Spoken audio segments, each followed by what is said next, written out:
એને આપણે જો આજે આખા લસણનું શાક બનાવ્યું છે, બતાવ્યું તમને. વઘાર કરી નાખ્યો, યાદ ન આવ્યું ને કે હું બધાને દેખાડે. ત્યારે મને યાદ આવ્યું કે આનો વિડીયો બનાવ્યો તો કેવું કરે આખા લસણનું શાક. આપણે આમાં મરચાં, આદુ, લસણની પેસ્ટ નાખી છે અને ડુંગળીનો ગ્રેવી નાખી છે, ટમેટાની ગ્રેવી નાખી છે અને લસણ ને ડુંગળી બે મિક્સમાં છે શાક. અને પછી આપણે વઘારાનો કરી નાખીએ, હલાવી નાખીએ. હવે થોડીક વાર ઢાંકીને આને સડવા દઈશું. હવે આપણે ગાંઠિયા સડી ગયા છે તો ધીમે ધીમે આપણે એમાં પાણી એડ કરી દઈશું. હવે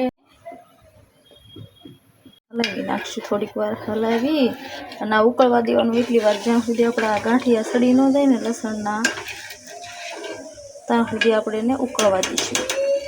તો આપણા ગાંઠિયા છે ને એ બધા સડીને થઈ ગયા છે રેડી. તો હવે આપણે આમાં સવાણું, શીંગ ને ટોસ ખાંડેલા છે આમાં એડ કરી દઈશું.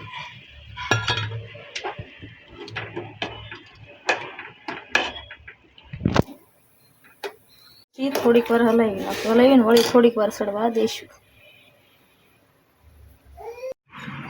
જો કેવું સરસ બન્યું છે આખા લસણનું શાક. એક રીતે આપણે બનાવીએ છીએ આખા લસણનું શાક. તો ચાલો બધાએ જમવા. Bye bye.